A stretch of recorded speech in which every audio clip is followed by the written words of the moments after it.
Welcome, everybody, to another episode of the Arbona Tennis Online Coaching Podcast.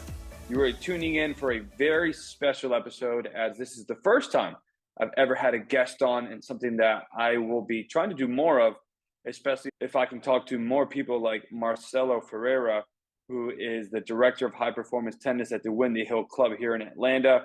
You know, he's doing an incredible job trying to teach kids with culture first, tennis second.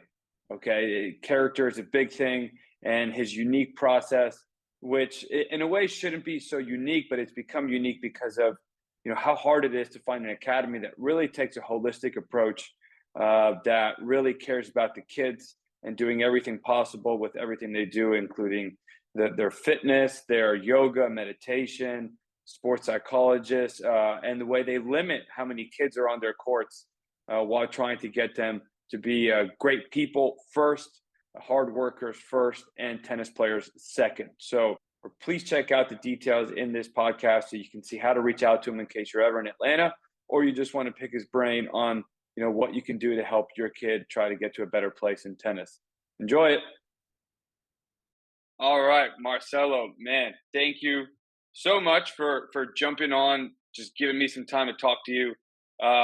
And you must know this is a special moment because you are the only guest I've ever had on my podcast. You are the first, and we've talked about this for so long, so I'm so glad we're finally able to do this. You're a busy man, running an incredible program there that we're going to talk about, but thank you and welcome.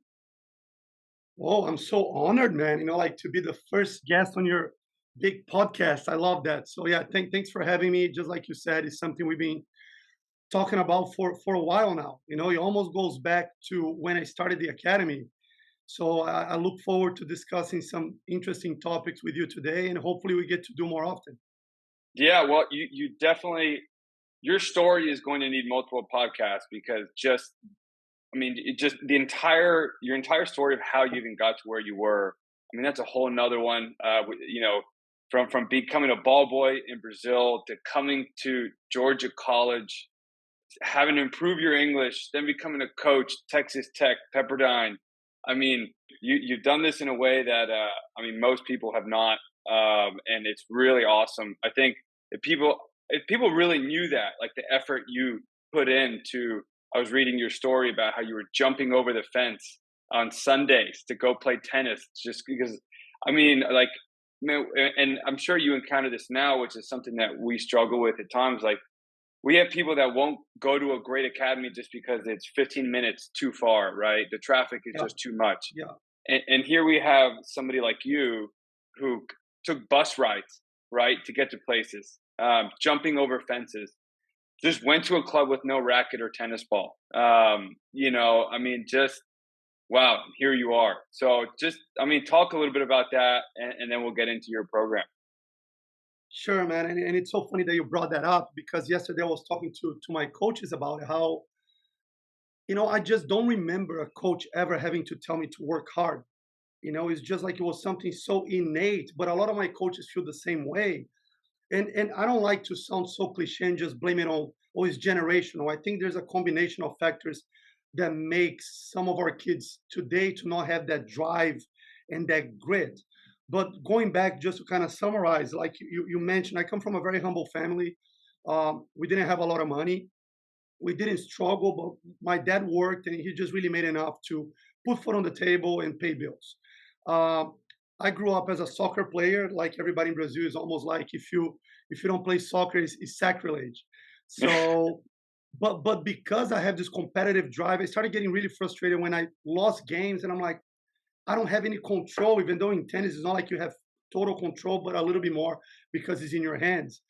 So I started going to this club, this public club, which was like a 20-minute bus ride with a buddy of mine, just like you said, with no rackets, no balls, and it was a beat up club, JY, beat up club. It's São Paulo. There's poverty. So when you talk about public clubs, it's not a public tennis center. It's not Bitsy Grant or Chapman Park.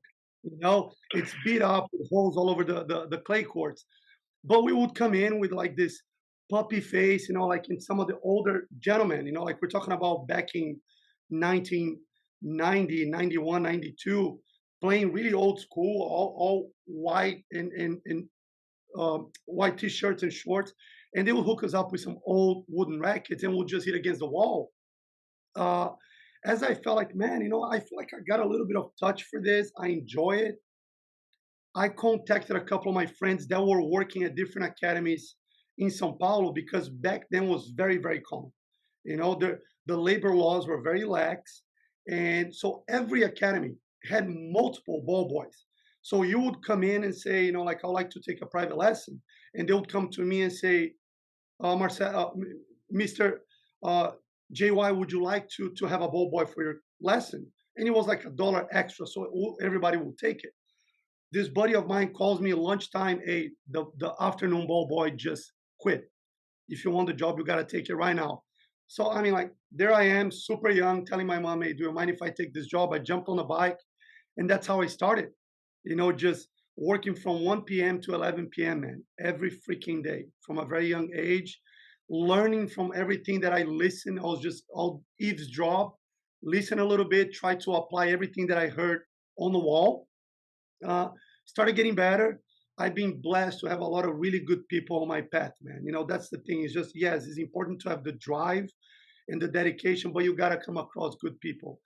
The owner of the academy, who was a Davis Cup player, well known in Brazil, decided to pay for my federation membership. And he said, I'll pay for you to go to 2 tournaments a month. You wear the t-shirt representing the academy. And then I sort of started my journey competing, moved up to a hitting partner. So now this guy would actually invite me to come to his lessons to hit with his students.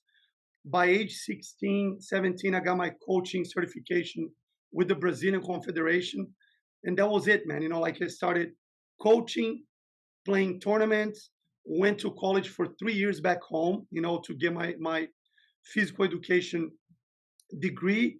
But in the meantime, alongside that, I started playing some futures, some challengers like pre-qualies. And that's when an agency saw me play, and they were like, hey, you should try to go play college. At that time, man, I was already 19 or 20, never left the country, could not even say my name is Marcelo in English. I just could not do it. And I didn't even know that there was such a thing as college tennis. I really didn't. I was happy, okay, come from a humble family. I'm teaching tennis. I'm coaching tennis.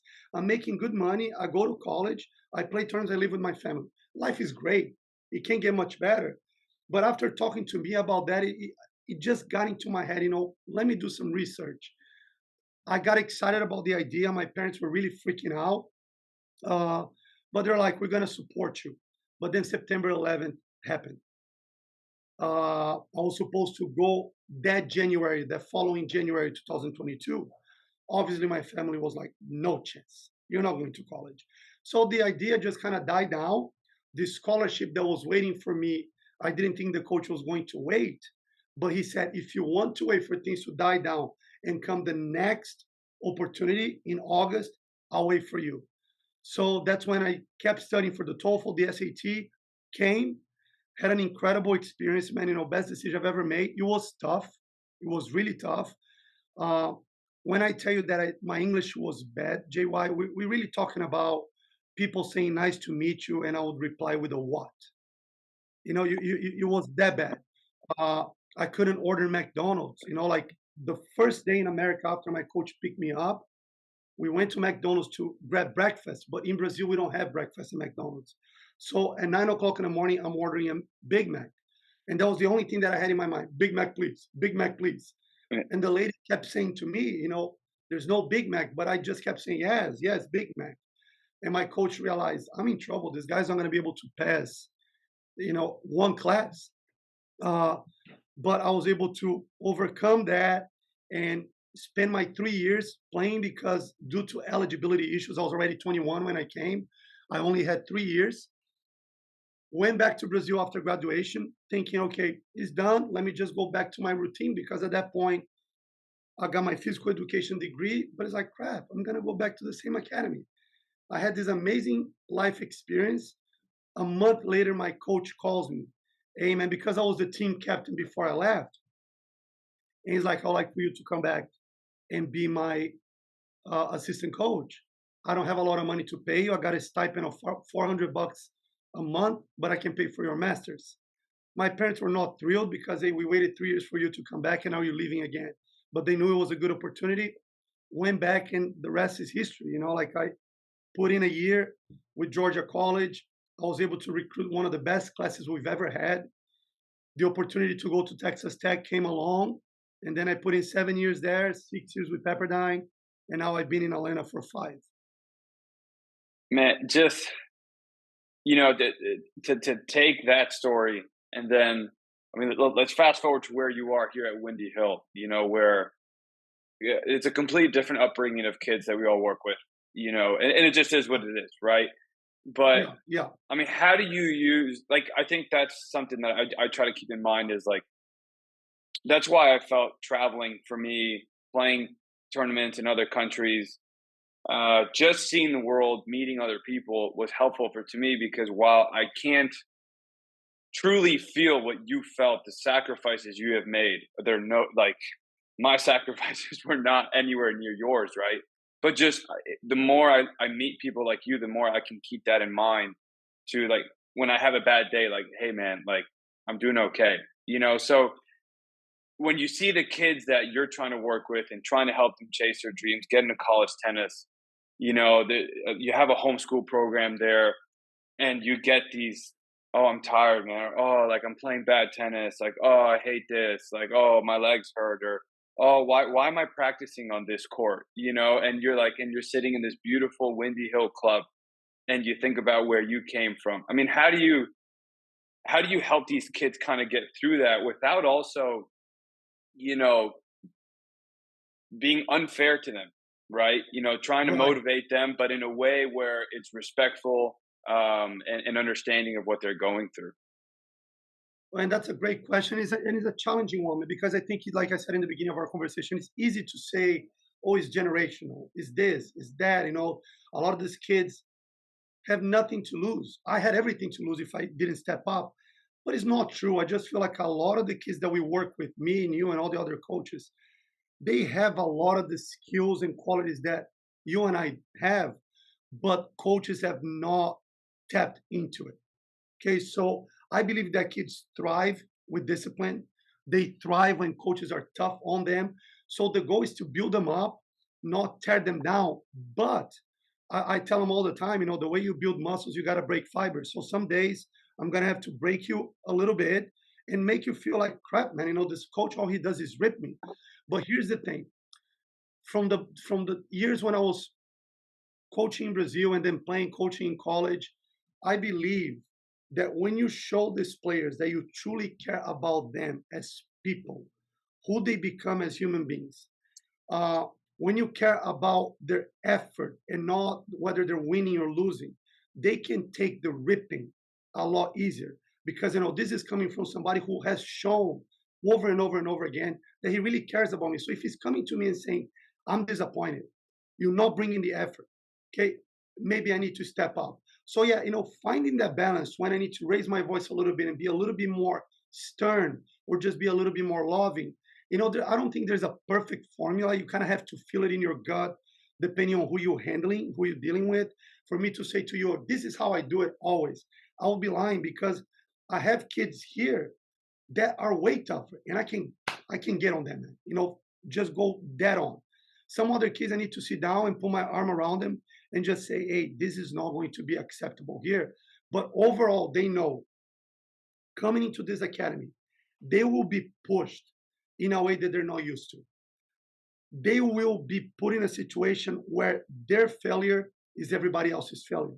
Because the moment that they feel, if I'm not stepping up, everybody else runs. Everybody else gets punished. Because it's that whole win together that we have on the back of our shirts.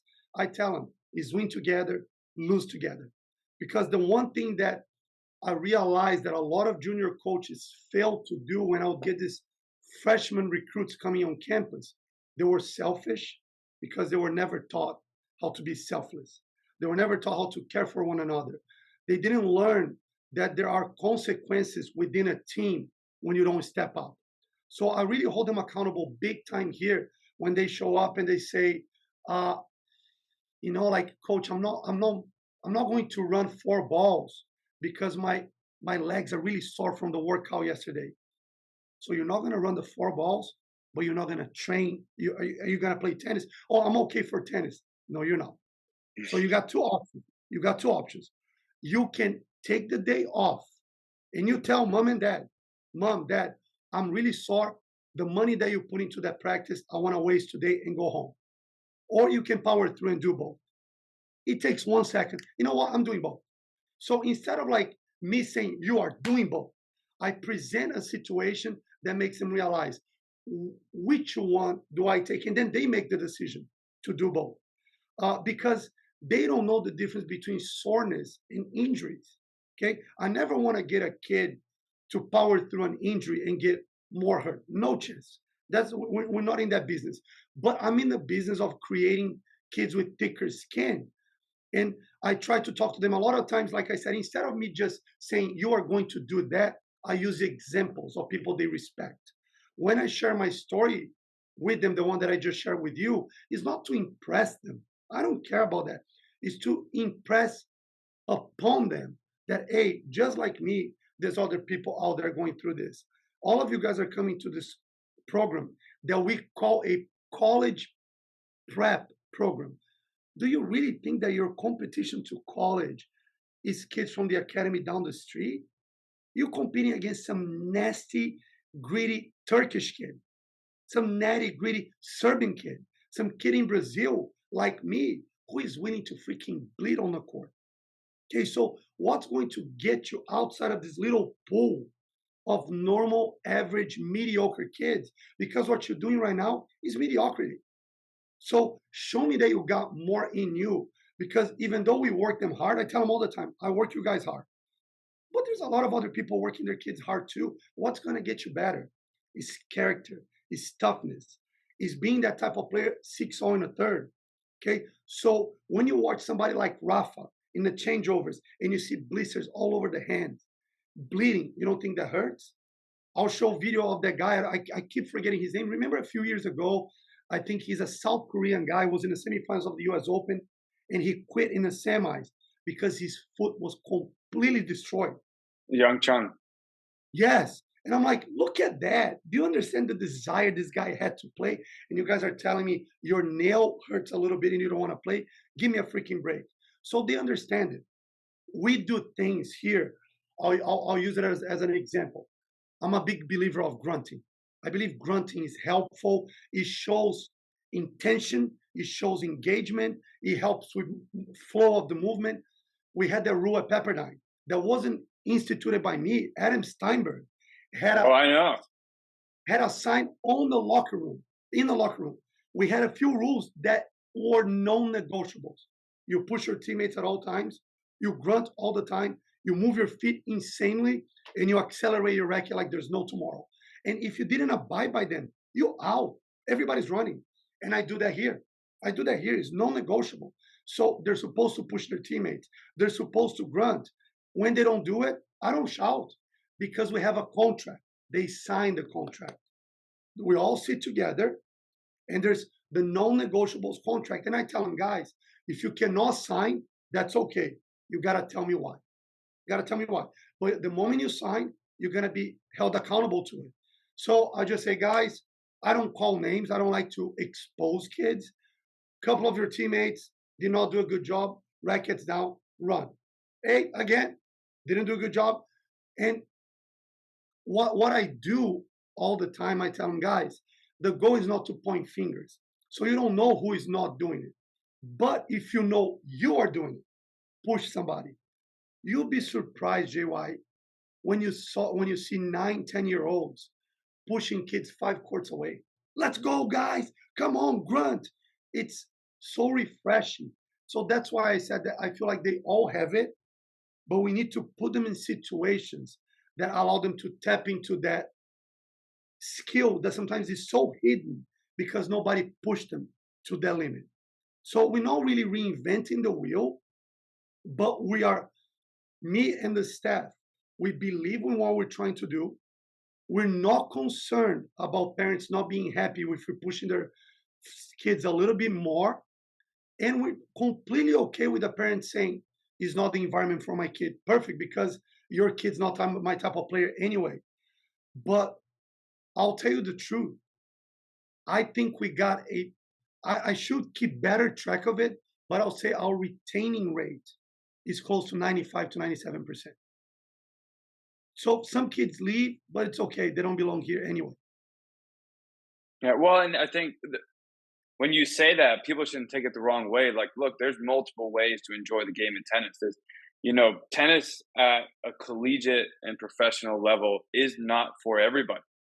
And it's okay to be a recreational player. There's nothing wrong with it. Don't, it's that's what sometimes people, I think they might come to your program and they're like, oh no, he's so tough. It's like, no, no, no. Like, this is just the only way if you want to be college tennis. There's really no other way, right? If you want to be a Division 1 college player, have a chance at playing pro, be a great junior. There's not 5 different ways, and I think any other program that sells you on something different, that's what they're doing.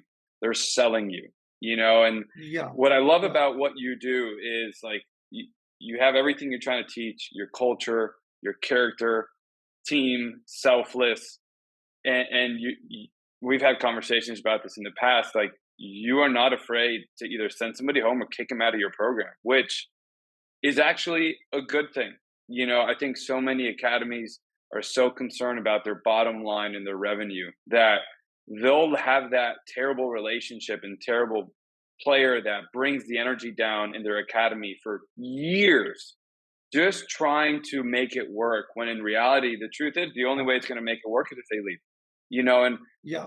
I mean, how do you handle that? Because that's got to be a tough conversation and a tough feeling for yourself too. Because look, yes, you're trying to build kids, but at the same time, if you're not making any money for your club at the same time, that's not going to work either. You have a family, so to balance that both, I mean, that's got to be tough, but you stay strong. I mean, walk us through what you go through there. So again, I'm such a fortunate guy because to be able to instill and follow through with this culture, I need the support of the club, right? To understand if it came down to it, we got 60 kids and I wanted to get rid of 40 of them.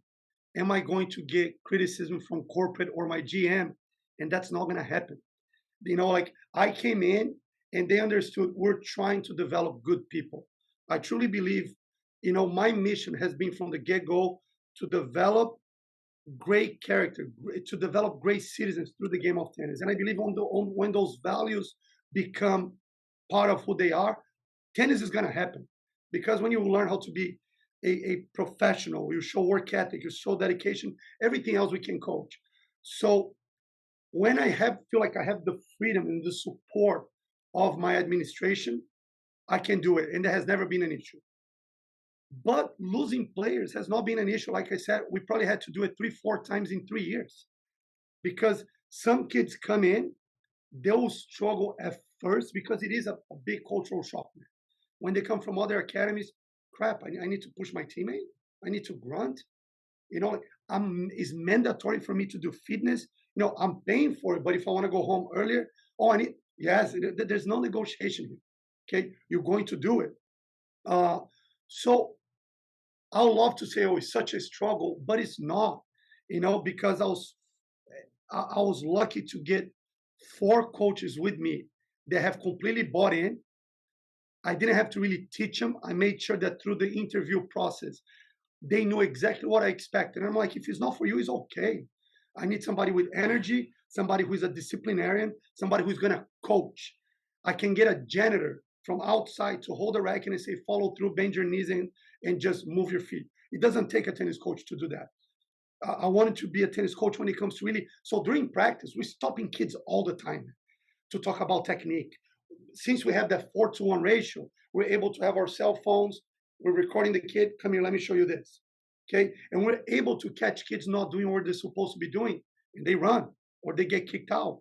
So, man, you play college, I coached in college such a long time.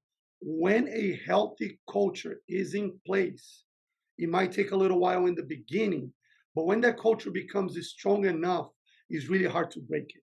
Okay, you just got to keep an eye open for the cancers. And just like you said, You don't want to give up on a kid, but when a kid becomes cancerous, if you don't cut it, you will take over the entire academy. So all these kids, they have 3 strikes. And each strike is a major violation of our culture. It's not just like, oh, you didn't move your feet. One. No, it's something major like you disrespecting a coach, you disrespecting a fitness coach, you're going to a tournament and cheating, getting point penalties, misrepresenting what we teach here, is using foul language. Okay, those are major strikes. Then when they get added up after 3, you're done. No matter how much I like you, you're done. Yeah, and what's so awesome and refreshing is how it's culture first. This is Windy Hill's about their culture. I think that's why you stand out. It's the way you do stuff. It's not, like for sure, you guys have great players. You have Mason playing at Eddie Herr semifinals at doubles, right? You've had Hannah Finals. coming in He, finals. He won he, today. Oh my god! him and Ryan, like, and that's a team right there. Is exciting because I want everybody to do well. I mean, there's really no jealousy. So we got these 2 amazing Georgia players, Ryan Kozat and Mason. Mason got to the finals last year, unfortunately fell short. And now they made to the finals yesterday. So sorry to interrupt you. No, that's awesome. That's awesome. But I think that's what's unique about you guys. Look, there's not only just in Atlanta, but most big cities. There's tennis academies everywhere, right? But how do you choose which one, and what's the difference? I talk a lot with parents about, look, I mean, if your child is not a hard worker, it doesn't matter what I teach them. There's a point, like I've had to encounter like lessons. I've been with them for a while where I'm like, they know what I'm going to teach them. They know what I expect. I'm like, what do you want me to tell you? You want me to remind you that why am I going to teach you forehand technique if you're not working hard? Why am I going to teach you forehand technique if you're not going to discipline yourself? It's having the culture to create the players, and then the tennis comes after, right? People try to teach Yeah. tennis first, and then they try to, no, culture starts first. It's the way you coach, I think. And I wonder if you've encountered this. For me, at least this has been my experience through juniors, through college, and through pro. Pretty much the drills we do are all the same at every All the same. level. Yes. It's just Yes. the way it's done, and the energy and intensity and focus and discipline. There's no magic like, like, what's this coach know that about my forehand? Like I get a lot of people that come at that are like, like that. We want to work on forehand extension, right? That Federer. That's not the secret. I'll get the kid and then they're not moving their feet. I'm like, it doesn't matter if I teach him the forehand. He can't move in the first place. And I tell him to move and he doesn't move. The forehand's not going to stick, and that's why I love like so much about what you're saying. And the thing is, just like you said, man, you coach some top juniors, and then you've been at the highest level of coaching, traveling with Riley. Like you've seen what all the other top dogs are doing, like Djokovic and Roger. I mean, like you've been on court with those guys, and they're not doing anything special. Just about a month ago, the USTA invited me down for this really cool high performance meeting, and it was very flattering to be invited, because it was pretty much the entire USTA staff and just a handful of private sector coaches. And Jose Higueras was one of the main guys running a lot of the drills. And as amazing as some of the stuff he did was, it's so simple, but it's just so simple. And he kept saying, good coaches focus on simplicity. Okay. So just like you said, he's not trying to be this like incredibly creative coach. Tennis is just a bunch of cross courts and down the lines. Yeah. But how can you do them well? How can you do them well? I remember sitting with Brad Gilbert, and I was just like, okay, what did you tell somebody like Andre Agassi? And he said, do you want to know when I started working with Andre and I told him, you want to be number 1 in the world? Yeah, of course. Hit the ball down the line less. You're just going down the line way too much. You're changing direction too early. I'm like, that was it? Yes. And that's the kind of stuff he's doing with Coco now. I talk to him a lot. Okay. These guys, they're good because they're simple. They don't try to get into the mind of the player and bend it, because that just makes it more complicated. So simplicity is the name of the game. So just like you said, a lot of these coaches, they know the game. but they try to sell this dream. I'm gonna the forehand extension, the Djokovic backhand, whatever it is. For me, because I know that every other coach in other academies, they're gonna be able to do that. How do I differentiate myself from the rest of the pack? Is by creating that culture. Because we know no matter how good the kid becomes, sooner or later those rackets are going to be retired. Okay. And I want to make sure that throughout that journey, they made a lot of friends. They became good people ready to take on good jobs, to be good moms, good dads, and just good people overall, man. Like my relationship with my former players, with a bunch of them, is still phenomenal. I was the groomsman for a lot of their weddings, and I had three of them next to me when I got married. That's more important than titles. Is what kind of relationship you're able to build and what kind of people you're able to help develop. So for me, that culture is important because of that, JY. I can go to bed knowing, okay, maybe that kid's not doing as well, but I know that if I stick to my beliefs and my values, those results are going to come the right way. I tell our parents and our kids all the time, you can win 20 matches in a row and be a loser in all of them. You can lose 20 matches in a row and be a winner in all of them, because it comes down to how you play those matches to win or lose and how you behaved. If you play 20 matches, but you lost, but me or you, we're working on serving volley with that kid. We're working on being more aggressive, holding the baseline. Okay, we're working on slicing the backhand a little bit more or grinding more, something that is pushing them out of their comfort zone. They got better in every single match, even though they lost.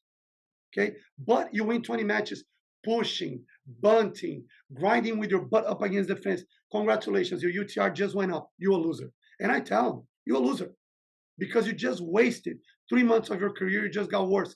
UTR says otherwise. But when you get to 16s and 18s playing that way, UTR is going to drop like there's no tomorrow, man. So please, you've got to have faith in all your coaches, because I tell them, buddy, at the end of the day, I would be judged as a coach based on my results. Unfortunately, people are going to be like, Marcelo is doing a good job because that kid is a 12 UTR. Marcelo is doing a good job because that girl is #1 in the country. So I tell them, guys, whatever I'm teaching you, whatever my coaches are teaching you, is because we believe that ultimately it's going to make you freaking good, because I need you to win. Yeah. For my academy to survive, I need you to win. So why would I teach you something that I believe in my heart, crap, this is wrong? But you got to believe in me that throughout that arduous, painful process, on the other end, you're going to become better. So you look at somebody like Mason, he embraced it. I remember to this day, buddy, my first lesson with Mason. And one day you run into him and you ask him. I took him to the corner. Mason was lazy, slow, did not really care, was not a fighter. I took him to the corner and said, I won't feed you a ball. Are you ready to suffer? Are you ready to change your mentality? I wanna see you getting out of your shell. If you're not willing to do it, let's not even waste each other's time. And he embraced it. I'm very tough on Mason, man. But our relationship is like this because he knows I'll go to bat for him at any time. And that relationship applies to all of my other kids, all of them. So technique, I know technique, the coach down the street does too. And every academy, GY, is going to develop kids. So that's why I don't, we're the best academy. I consider us to be different. I don't like to say the best. We are different because of the way we are approaching development with a true holistic approach. Okay, is truly a very holistic, complete approach. Is very comprehensive, and we will not deviate from the culture no matter what. Hannah, #1 in the country in 12. She's no longer #1, but she was #1 for a long time. She'll come in here. I don't care if I'll do something with her. They'll get it. Oh, you know what? This is too much. See you later. See you later. And why do you think her mom is still loyal to us? Because she sees when Hannah is here, now she's traveling so much, she's held accountable. She's held accountable big time. Same with Mason, same with Caden and everybody else. So, because at the end of the day, dude, I want to be able to live in myself. Some of these coaches, they allow players to walk all over them because it's driven by this. I don't care. I want to say that I made a mistake, but I believe so much in the culture that I'm trying to instill that what I make is not based on the amount of kids I have. Okay. Well, and I So think, like you said, what's going to be so hard with with the way you do, it's a longer term process, right? People won't see how great your system is until 10 years down the road, like when they're in their 20s and their 30s and they have this discipline. Maybe their tennis accomplished what they wanted or not, but they learn to be a certain type of person. And this is when you know you have a great coach. They're going to look back and be like, I owe Marcelo. I owe his academy. I remember that was an amazing time. That's where I grew up and learned. But it's not in the all right. Next weekend, I'm gonna go to Marcelo's next week, and then in 2 weeks, I'm gonna win a tournament because they're that great over there. No, that's not. There's no um, trick. It's so that's and I think that long term, it's gonna be more rewarding. And over time, that's actually what's probably gonna bring you more people because I think people like when you're honest, upfront, and direct. Not everybody likes it, but they'll respect it, and they'll actually come back for it, even if they don't like it, because they know that's what they need. You know, yeah, so I'm very blunt, man. I'm a blunt person. I try to be careful sometimes because I don't want to ever come across rude. I have the utmost respect for for the parents that come to our academy. Like they're the ones making my our business here at Windy Hill thrive. But they need to understand that being blunt is good because at least I'm not behind your back criticizing what you do with your kids. I'll tell you, and we can have a dialogue. We can even, I've had some really heated conversations with parents, man, because they're used to calling other coaches. Oh, I want my kid to be on that court. I want my kid to be with playing with that kid. Well, I don't care what you want. You know, I run the business. I know my job the same way that you're very good at what you do, and I don't tell you how to do it. So, but I always make sure that when that phone call is done, we always end up on good terms on the same page. So it can be very heated in the beginning, but we navigate through the conversation and we're able to hang up the phone. Hey, because I respect parents that also talk to me. I prefer that than the ones that gossip. Hey, can you believe he's doing that? No, call me, complain, no problem. Come at me, especially coming from the college world, man. You're so used to complaints and arguments and just like parents, why isn't my kid playing one? Why is it? No, no, no, no. Why are you cutting my scholarship? So you're so used to that and the pressure of winning that dealing with these parents in the junior world is not that tough. They're overall very, very great. And they want to advocate for their kids. Can never blame a parent for that. Never. So you want to well, call and me advocate for your kid? Let's go. Let's go. Now let me tell you why I disagree with you. And I try to show all the facts to get them to understand. And usually 9 out of 10 times we're able to shake hands, hug it out, and we're all good. well, and you talk about parents. I think you have a certain rule, right, on parents watching practices and stuff. That's also very, very different, but I think very helpful in a way. But they talk to us about just that rule and why you think it's so important. We talk about parents. Oh, my child should be on this court and that is a huge problem because then it gets in their child's head and this and that. So yeah, talk to us about how you run those practices, manage parents being there and getting involved. Right, right. So there's no doubt that as we develop these kids, it's a team. It's a team effort, and the parents play a humongous role. Okay, like without them, the kid's never gonna get to where they're supposed to be getting. However, having a parent during practice is disruptive. A lot of these kids, they're looking so much, they're yearning for affirmation from the parents. So they'll hit a ball and look at the parent on the bleachers. Did I hit the ball well? So it becomes so much more about the parent than the kid, instead of the kid being completely dialed in, just trying to get better. So that pursuit of affirmation from the parents is detrimental. A lot of our parents are former tennis players, so they want to coach. Okay, I've been in situations where I'll bring the kids into a huddle. I'm talking to the kids, and there's a couple of parents behind me, literally JY, telling them, "Hey, do this," And the kid is not looking at me. I can see that he's looking at the parent. And when I turn, they bring their arms back down. So it's like, okay, you come in here because you believe that we got something special to offer to your kid. You're paying a good premium for that, but you are coming here to coach your kid. Go coach him down the street. Okay, so it's disruptive, the whole affirmation thing, and is disrespectful to the coaches. We are very good at what we do. Okay, I got a staff that you go down the list and you look at the resume of my coaches, they can run a program of their own. Okay, so you have these 5 coaches that really achieve huge goals in their profession. But I have a parent who played tennis 30 years ago and now no longer holds a racket, but he or she thinks that they know more than we do. Okay, so for that reason, I don't want them around. Okay, do I want them to call me and ask how things are going? Yes. Should we have meetings to talk about their kids' development? Yes. Do I want them to give me feedback in tournaments when I'm not able to be there? Without a doubt. Not emotional feedback. Okay, tell me, how was the decision making? How was the overall intensity? Not like, oh, he lost, like, I can't believe. No, don't be emotional. Try to be a little bit analytical and tell me how I need to address it. But even when it's emotional, I tell them, be the parent. If the kid misbehaved, let me know. I'll address it. I remember to this day, I had a Zoom session with Darren Cahill, and we had a bunch of kids, and some parents were kind of like roaming around behind the screen. And Darren at the end asked all the parents, bring it in, bring it in. I'm gonna end it with this: parents, be parents. Let the coach coach.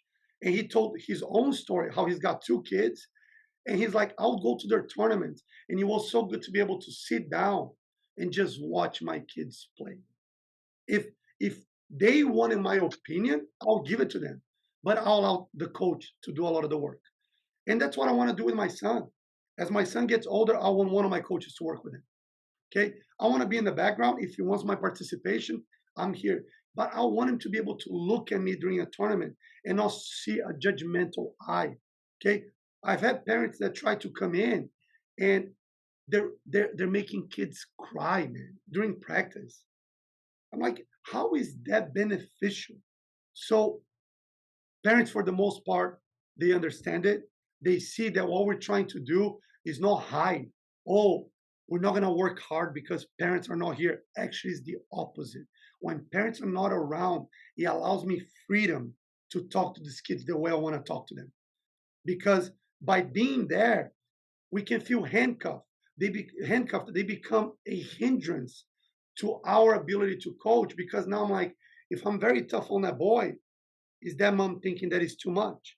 So parents present makes us better, worse coaches, and it makes the kids worse players, in my opinion. So I feel like it's a much healthier environment. In a recreational scenario, completely different. Completely different. Yeah. Oh, I can't wait to go to the lesson with my boy. I do not mind when they come to tennis lessons. So tennis lessons, I allow parents to come because it's much easier for me to keep an eye on one parent and address the situation if it does become a nuisance. But when you allow a bunch of parents to come, a bunch of kids around, it becomes a circus. So for private lessons, that way they don't feel so isolated. There's a little bit of a compromise. We meet halfway. Come to the privates, don't come to the drills. Yeah, I love it. Well, look, I think that the last thing I want to hit on, which is one of the final things that makes you guys so unique and hard to find a program like this, is you talked about your holistic approach. And I don't think people understand exactly the entirety of that, right? It's not just how you coach them and the culture, but the things you've put in place with yoga, meditation, fitness, nutrition, everything. I mean, and that's mandatory part of the program. That is what you say. You don't sign up and just not take part in all this. You're either in or out. So just talk to us about how you built that, just for a few minutes, and why you think it's so important to include that or not be a part of it at all. Well, I truly believe that, especially coming from the background that I have, if we're doing that with college players and we're doing that with professional players, why aren't we taking that approach with junior players to make them even more prepared for the college world? As a top collegiate player, I'm sure you remember your freshman teammates coming in just weak mentally, weak physically. just not being able to keep up with a sophomore after just putting in 1 year of collegiate competition under their belts.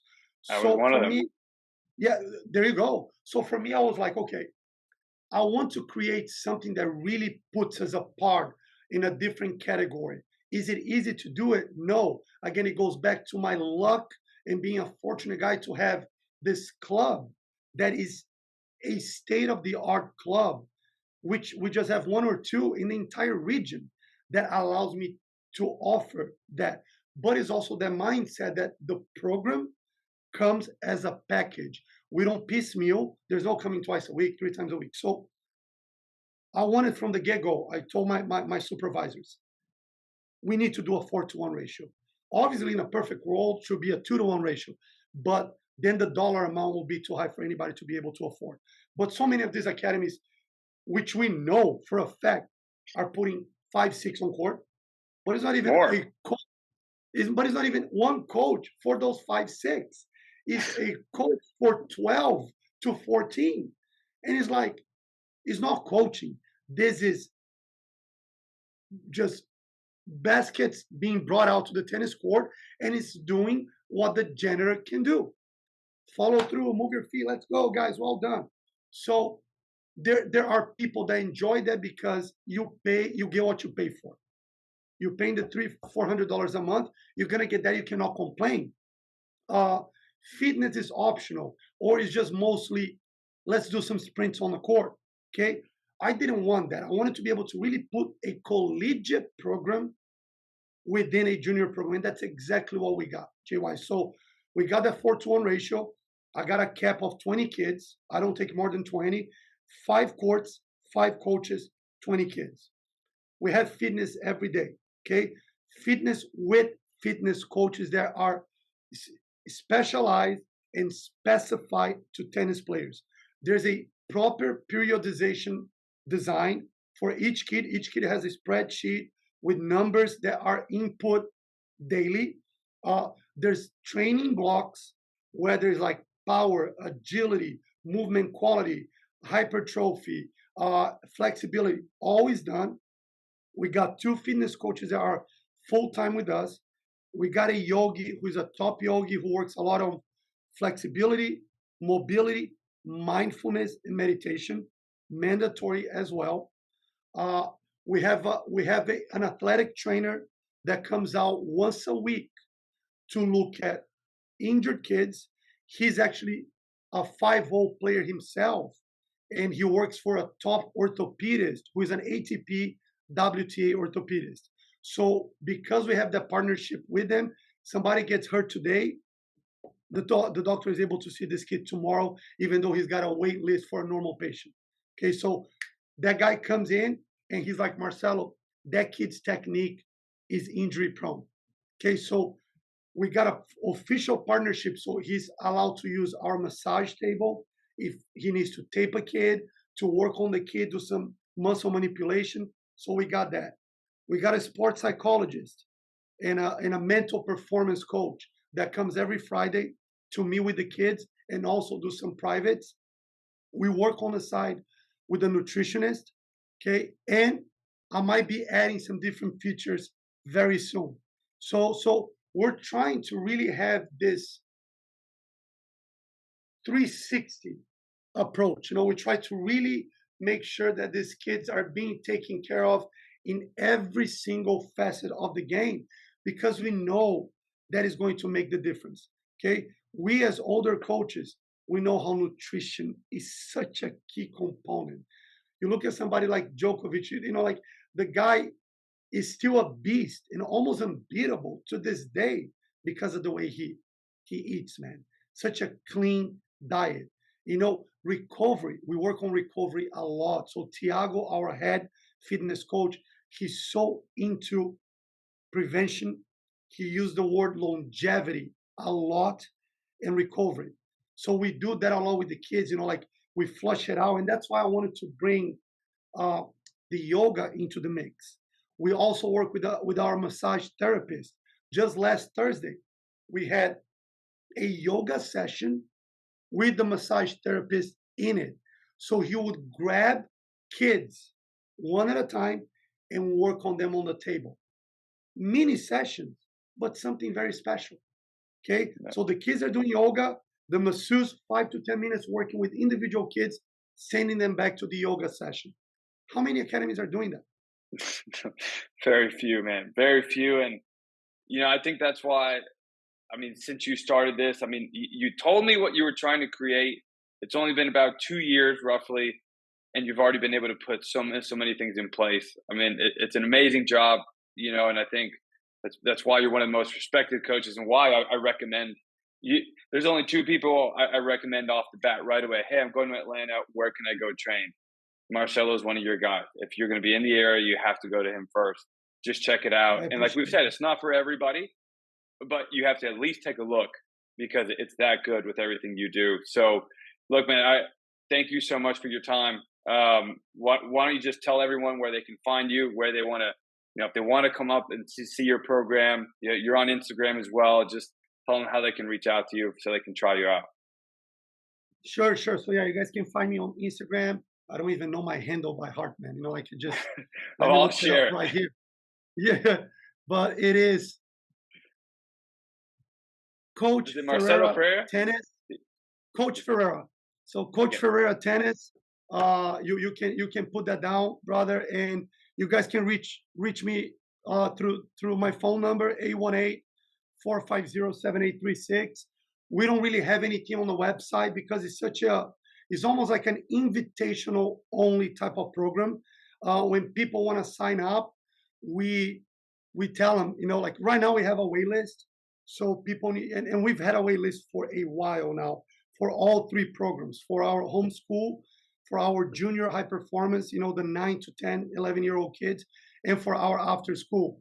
But when kids want to be on the wait list, I tell them to come over, do a 2-day trial, because if I don't feel like they're a good fit, not level. Level is one of the components, and it's very small. It's more of the mindset, and are you embracing the culture? So if you guys want to come try it out, even if the space is not there right now, the spot's right there. You can call me, send me a message through Instagram, or my email is marceloferreira2310@gmail.com. Well, Marcelo, thank you so much. I'll put all that info when I upload all this. And man, I know you got a lot of work today, so thanks again, man. Really appreciate it. Thank you so much for the opportunity, man. The respect is 100% mutual. I know your story. I was coaching college already when you were playing. I never had the chance to coach against you. I started playing your school after you left, but I remember what a badass player you were. And I just feel like we crossed paths 4 or 5 years ago. Since then, we've been wanting to do something together. Maybe we will, but I'm just happy that at least we're able to get this first podcast together. Hopefully we get to do a lot of more things together. You are doing a phenomenal job with a lot of the juniors that you send our way. We see how much they improve with just your technical and strategical work, but you send us kids that really embrace what we're trying to do, because you are doing a great job with their character development as well. And it's no surprise that you have so many people coming from different states to work with you. Is no surprise. And it's also no surprise why Riley wants you back in his corner. Okay, you're phenomenal at what you do, and I'm very honored to be part of the JY circle. I appreciate it. Well, I'm honored to be part of yours, because I know how much you respect culture and character. And this is step one of our time together, and there'll be a step 2 in the future. I hope so, brother. Have a great day and stay in touch. Thanks, man. All right. See you. Bye.